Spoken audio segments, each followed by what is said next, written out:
20,000 armed Christians were on their way to reclaim Jerusalem from the infidel. Between 1095 and 1291 AD, the Pope launched 7 bloodbaths called the Christian Crusades, torturing, burning, beheading, and mass murdering hundreds of thousands of Muslims and Jews in the name of God. The Pope's brutal soldiers were called Knights Templar, or Knights of the Temple of Solomon, and evolved into today's secretive brotherhood called the Freemasons. Between 1450 and 1700 AD, the Catholic Church followed up their holy terror with the Inquisition. Based on rumors of practicing witchcraft, the Catholic Church hunted down, tortured, and burned alive millions of innocent women at the stake.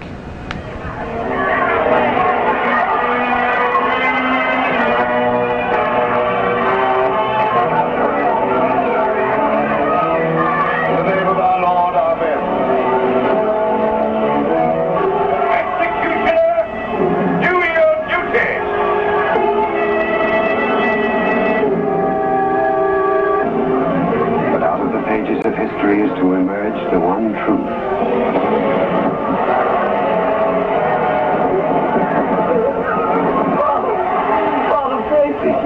And may the angels lead thee into paradise. During World War II, the Vatican was criticized for supporting Hitler and his Nazi regime. To this day, the Vatican is still under investigation for plundering Nazi gold from the Swiss bank accounts of Jewish Holocaust victims. Over the past 5 decades, more than 1,500 priests and bishops have been identified in the sexual assault of tens of thousands of boys and girls in their trusting congregations and orphanages. Why is this filthy rich institution preaching spiritual values of poverty and chastity while cardinals, bishops, and priests cover up their crimes of sexual abuse? Why has the Church fought and resisted the compensation claims of their sexually, emotionally, and spiritually traumatized victims? Like Vatican City, London's inner city is also a privately owned corporation or city-state, located right smack in the heart of Greater London. It became a sovereign state in 1694 when King William III of Orange privatized and turned the Bank of England over to the bankers. By 1812, Nathan Rothschild crashed the English stock market and scammed control of the Bank of England. Today, the city-state of London is the world's financial power center and the wealthiest square mile on the face of the earth. It houses the Rothschild-controlled Bank of England, Lloyd's of London, the London Stock Exchange, all British banks, the branch offices of 385 foreign banks, and 70 U.S. banks. It has its own courts, its own laws, its own flag, and its own police force. It's not part of Greater London or England or the British Commonwealth and pays no taxes. The city-state of London houses Fleet Street's newspaper and publishing monopolies. It is also the headquarters for worldwide English Freemasonry and headquarters for the worldwide money cartel known as the Crown. Contrary to popular belief, the Crown is not the royal family or the British monarch. The Crown is the private corporate city-state of London. It has a council of 12 members who rule the corporation under a mayor called the Lord Mayor. The Lord Mayor and his 12-member council serve as proxies or representatives who sit in for 13 of the world's wealthiest, most powerful banking families. This ring of 13 ruling families includes the Rothschild family, the Warburg family, the Oppenheimer family, and the Schiff family. These families and their descendants run the Crown Corporation of London. The Crown Corporation holds the title to worldwide Crown land in Crown colonies like Canada, Australia, and New Zealand. The British Parliament and the British Prime Minister serve as a public front for the hidden power of these ruling Crown families. Like the city-state of London and the Vatican, a third city-state was officially created in 1982. That city-state is called the District of Columbia and is located on 10 square miles of land in the heart of Washington. The District of Columbia flies its own flag and has its own independent constitution. Although geographically separate, The city-states of London, the Vatican, and the District of Columbia are one interlocking empire called Empire of the City. The flag of Washington's District of Columbia has 3 red stars, one for each city-state in the 3-city empire. This corporate empire of 3 city-states controls the world economically through London's inner city, militarily through the District of Columbia, and spiritually through the Vatican. The Constitution for the District of Columbia operates under a tyrannical Roman law known as Lex Fori, which bears no resemblance to the U.S. Constitution.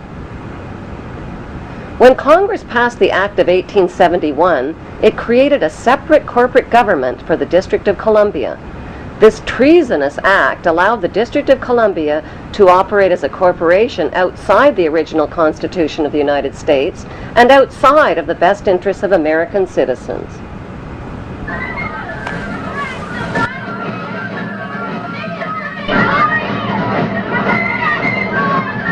A sobering study of the signed treaties and charters between Britain and the United States exposes a shocking truth. The United States has always been, and still is, a British Crown colony.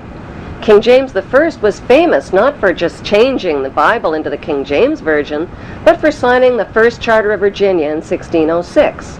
That charter granted America's British forefathers a license to settle and colonize America.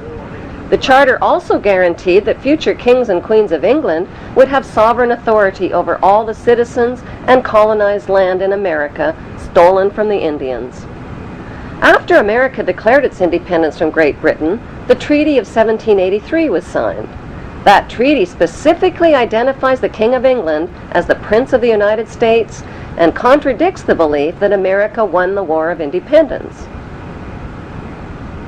Although King George III of England gave up most of his claims over his American colonies, he kept his right to continue receiving payment for his business venture of colonizing America. If America had really won the War of Independence, they would never have agreed to pay debts and reparations to the King of England. When Congress passed the 13th Amendment to the Constitution, the U.S. President was made subservient to the King of England. The 13th Amendment is called the Title of Nobility Amendment and forbids U.S. presidents and their officials from using royal titles like king or prince or baron. For some mysterious reason, the 13th Amendment, which was ratified in 1810, no longer appears on current copies of the Constitution.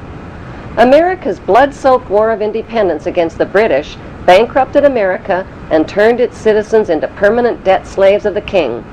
In the War of 1812, the British torched and burned to the ground the White House and all U.S. government buildings and destroyed ratification records of the U.S. Constitution. 1 century later, a corrupt U.S. Congress committed the biggest theft in world history. They passed Paul Warburg's Federal Reserve Act in 1913, handing over America's gold and silver reserves and total control of America's economy to the Rothschild banksters. Most Americans still believe that the Fed or Federal Reserve is the government. It is not. The Fed is a privately owned banking system whose majority Class A shareholders are the Rothschilds, Warburgs, Kuhn and Loeb, J.P. Morgan, Rockefeller, Israel Seif, and the Lehman Brothers. This private banking cartel is the Fed and is never audited and never pays taxes. They print and design America's money, which displays their symbols of an Egyptian pyramid, a Masonic all-seeing eye, and the words "In God We Trust." Who exactly is the God they trust? They also collect American taxpayers' money through the IRS. Then they loan it back again with interest to pay for roads, bridges, and other public works.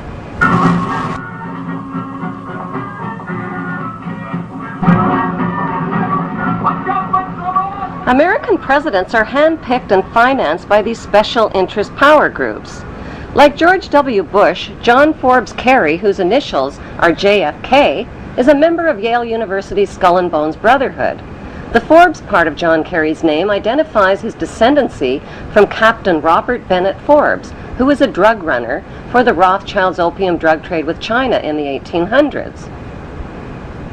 Most U.S. citizens believe that the United States is a country and that the president is the most powerful man on earth.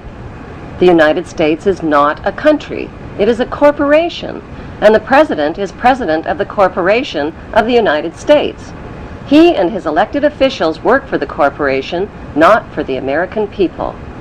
Since the United States is a corporation, who owns the corporation of the United States?